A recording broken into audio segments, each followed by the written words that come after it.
नमस्कार क्लास 10 बच्चों, मैं आपको पर्वत प्रदेश में पावस पाठ आपका चल रहा था। तो पर्वत प्रदेश में पावस आपको पता है, समझा दिया है। और इसके साथ जब मैंने आपको बताया था कि उड़ गया, इतना तक मैंने आपको करा दिया है। गिरिवर के उर से उठ कर उच्च आकांक्षाओं से तरवर है, झांक रहे नीरव नभ पर अनिमेष अटल कुछ चिंता पर। फिर क्या है, फिर क्या होता है? तो ये पहाड़, ये जो लंबे लंबे पेड़ हैं, वो ऊंचाई ऐसा लगता है बादलों को छू लेना चाहते हैं। और ये कुछ चिंतित, बड़े धैर्यवान से लग रहे हैं, कुछ चिंतित अटल जैसे होते हैं ना योगी, उस तरह से खड़े हुए हैं। और उनकी ये आकांक्षा है कि मैं कैसे इस ऊंचे आकाश को पा लूँ, या उसमें छू लेना चाहते थे उसको। तो अपलक होता अनिमेष माने एकटक। उड़ गया अचानक लोभ उधर, और बारिश तेज हो रही है, जैसा कि ये सब काम चल रहा है। अचानक क्या होता है? उड़ गया। अचानक क्या होता है कि उड़ गया। उड़ गया क्या? भूधर। क्या दिखता है कि जैसे लगता है कि पूरे पहाड़ उड़ गए हो, कुछ भी शेष ना हो वहाँ पे। भूधर, भूधर का मतलब होता है पहाड़, ठीक है। इसका मतलब भी क्या होता है? पहाड़। तो इस तरह से क्या हुआ? पहाड़ मैंने आपको पहले भी लिखा दिया, छोड़ो बहुत इधर हो जाएगा। तो अचानक क्या हुआ कि जैसे लगा कि भूधर उड़ गया हो, एक पहाड़ उड़ गया हो। क्यों? क्योंकि एकदम से बादल जो हैं वो पहाड़ों पर छा गए। बादल पूरी तरह से उन्होंने पहाड़ों को ढक लिया। उससे क्या लगता है? अचानक से ऐसा लगा जैसे पहाड़ गायब हो गए, उड़ गए, गायब हो गए। और क्या दिख रहा है? फड़का अपार पारद के पर। पारद के पर, पारद एक क्या कह सकते हो, जो आपका ये जो देखते हैं पारा, ये आप जब थर्मामीटर होता है ना, तो थर्मामीटर जब नापते हैं तो उसमें पारा होता है। वो पारा मापता है कि कितना बुखार है, क्या है, वो पारा बढ़ता जाता है। तो उसी पारद की यहाँ पे पारे की बात हो रही है। पारा, तो इसका अर्थ हुआ, पारे का मतलब होता है पारा। इसका पूरा अर्थ हुआ पारद यानी पारा के पर। तो इसका अर्थ है, आप देख लीजिए एक बार, पारे के समान धवल एवं चमकीले पंख। पारद के पर, पारद के पर, पारे के समान, पारे के समान, समान, धवल मतलब सफेद, सफेद, पारे के समान सफेद एवं चमकीले, एवं चमकीले पंख, ठीक है। ये तो पारे के समान चमकीले, सफेद एवं चमकीले पंख। अचानक से बादल उड़ गया, ऐसा लगा। क्यों? क्योंकि बादल यहाँ पर छा गए, सारे सफेद रंग के बादल यहाँ पे छा गए। क्या लगा? जैसे अचानक भूधर उड़ गया, गायब हो गया, ये पहाड़ दिखना बंद हो गए। अचानक ऐसा लगा जैसे पहाड़ गायब हो गए। फड़का अपार पारद के पर, और पारे के समान धवल एवं चमकीले पंख फड़फड़ा कर ये पहाड़ जैसे उड़ गए, ठीक है। अब रव शेष रह गए हैं निर्जन। रव, रव माने आवाज, ध्वनि, केवल झरनों की आवाज। ये तो उड़ गया क्योंकि इनमें बादल छा गए। अब बादलों की, ये सारा कुछ नहीं दिख रहा है। क्या दिख रहा है? कुछ नहीं दिख रहा है। सुनाई दे रहा है, जो ध्वनि है वो किसकी सुनाई दे रही है? केवल झरझर करते हुए झरनों की ध्वनि सुनाई दे रही। जैसे आज बहुत धुंध है, एकदम ऐसा लगता कुछ भी नहीं है ना। सेम जैसे आप चलते हैं तो आगे आपको लगता कुछ भी नहीं है, कितने एक्सीडेंट हो रहे हैं, तो ऐसा लगता सब गायब हो गया, पेड़ घर सब कुछ गायब हो, क्योंकि बादल रूपी, ओस रूपी या कह सकते हो कोहरा रूपी जो पर है उन्होंने पूरा उसको छा लिया है।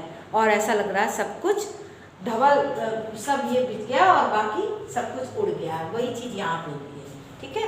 तो उड़ गए रब शेष रह गए हैं निर्झर, है टूट पड़ा भू पर अंबर। ऐसा लगता है आकाश जो है जमीन पर बिछ गया हो, टूट गया हो, गिर गया हो, सब कुछ खत्म हो गया। लेकिन आवाज़ किसकी सुनाई दे रही है? झरझर करते हुए झरनों की आवाज़ सुनाई दे रही है। धस गए धरा में सब ऐसा, और जो शाल के वृक्ष थे ये भी जैसे लगता है जमीन पर धस गए, ये सब ढक गया। तो ऐसा लगता है ये जो शाल के वृक्ष है ये भी जमीन पर धस गए हैं। उठ रहा धुआं जल गया ताल, और ताल में क्या है? जो तालाब है, जो पानी भरा हुआ है उसमें धुआं उठ रहा है, और इस धुएं ने सब कुछ आवरण में ले लिया है। ऐसा लगता है धुआं धुआं चारों तरफ है। धुआं रूपी सफ़ेद बादल जो है, यानी कि धुआं भी है, बादल जैसे लग रहे, बादल धुएं की तरह लग रहे हैं। तो उठ रहा धुआं जल गया ताल, यूं जलद यान में विचर विचर था इंद्र खेलता इंद्रजाल। और ऐसा लगता है जैसे जलद बादल रूपी यान में बैठकर जो इंद्र हैं, इंद्र को किसका देवता मानते हैं? वर्षा का। इंद्र को वर्षा का देवता मानते हैं। ऐसा लगता है जलद यान रूपी बादल में, यान मतलब हवाई जहाज, जलद रूपी यान में भगवान इंद्र बैठ गए हैं और वो विचर विचर कर इंद्रजाल खेल रहे हैं, एक इंद्रजाल बना रहे हैं। और चारों तरफ एक सुंदर दृश्य उभरता है, धीरे धीरे वो बदलता है। पहले लगता है बारिश हो रही है, निर्झर हो रही है, तेज़ तेज़ हो रही है, और फिर धीरे धीरे लगता है कि सफ़ेद पारे के समान लग रही है। फिर ऐसा लगता है कि अचानक भूदर उड़ गया हो, गायब हो गया हो, और सफ़ेद बादलों ने उनको ढक लिया। वो कैसे लगते हैं? पारे के समान, चमकीले पंख के समान उन्होंने पूरे पहाड़ को ढक लिया है। उसके बाद केवल झरनों की आवाज़ आ रही है। उसके बाद ये जो तालाब है उसमें जैसे आग लग गई हो, उस आग से धुआं निकल रहा हो, और वो धुआं चारों तरफ बिखर गया हो। ऐसा लगता है ताल जल गया है, उसमें से आग निकल रही है, और वो धुआं जो है वो चारों तरफ फैल गया है, उससे हमें कुछ दिखाई नहीं दे रहा है। और क्या लगता है? ऐसा लगता है जलद यान, बादल रूपी यान में बैठकर इंद्र अपना जाल अपना चारों तरफ घूम रहे हैं और खेल रहे हैं, इंद्रजाल बिछा रहे हैं। ठीक है, तो मेरी समझ से काफ़ी कुछ समझ में आ गया कि ये पूरी चित्रात्मक शैली का वर्णन है। याद रखिएगा, आ सकता है आपकी भाषा में कह सकते हैं कि पर्वत प्रदेश में पावस में किस शैली का प्रयोग है? तो चित्रात्मक, यानी कि एक पिक्चर आपके सामने उभरती है, एक तस्वीर आपके सामने उभरती है। तो ये है सुमित्रा नंदन पंत जी की कविता, जो एक चित्र प्रस्तुत कर देते हैं अपनी कविता के माध्यम से।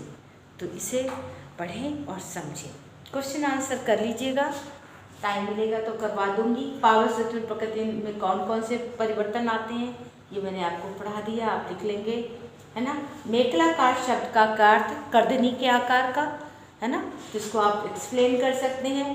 सहस्त्र दृग सुमन से क्या तात्पर्य? हजारों दृग रूपी सुमन रूपी आँखें, जो फूल हैं उनको आँखों के समान बताया गया है। कवि ने तालाब की समानता किसके साथ दिखाई है? कवि ने तालाब की समानता किसके साथ दिखाई है? कवि ने तालाब को दिखाया है कि दर्पण के समान दिखाई है, तो आप दर्पण लिख सकते हैं। ठीक है। पर्वत के हृदय से उठकर ऊंचे ऊंचे वृक्ष आकाश की ओर क्यों देख रहे हैं? वे किस बात को प्रतिबिंबित करते हैं? मैंने बताया था, चिंतित है, वो चाहते हैं कि वो आकाश को छू लें। शाल के वृक्ष भयभीत होकर धरती में क्यों धस गए? क्योंकि वो दिखाई नहीं दे रहे, है ना, बादलों ने उन्हें ढक लिया है, तो वो दिख नहीं रहे थे ऊंचे ऊंचे वृक्ष, इसलिए ऐसा लगता है कि वो धस गए। झरने किसके गौरव का गान कर रहे हैं? झरने गिर के गौरव का गान कर रहे हैं। झरने पर्वत के, पहाड़ों के गौरव गान को बोल रहे हैं, और वो ऐसा लगता है धस गए हैं, क्योंकि सॉरी, झरने की तुलना किससे की गई है? किससे की गई झरने की तुलना? निर्झर। झरने की तुलना किससे की गई? झाग भरे निर्झर, झाग से भरे हुए निर्झर के समान है। गिर का गौरव गाकर झरझर मद में नस उत्तेजित कर मोती के लड़ियों से सुंदर, मोती की लड़ियों के से सुंदर झरने की तुलना की गई है। मोतियों की लड़ियों के समान ये जो गिरवर हैं, इनको इसके शब्दार्थ, इसके प्रश्नोत्तर, ये सब कॉपी में लिख लीजिएगा, कर लीजिएगा, समझ लीजिएगा। और मैं आपको कल आपका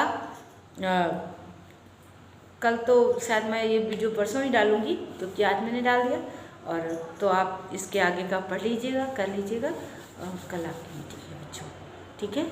तो नमस्कार, सेफ रहिए, क्योंकि ठंड बहुत है, अपना ख्याल रखें। नमस्कार।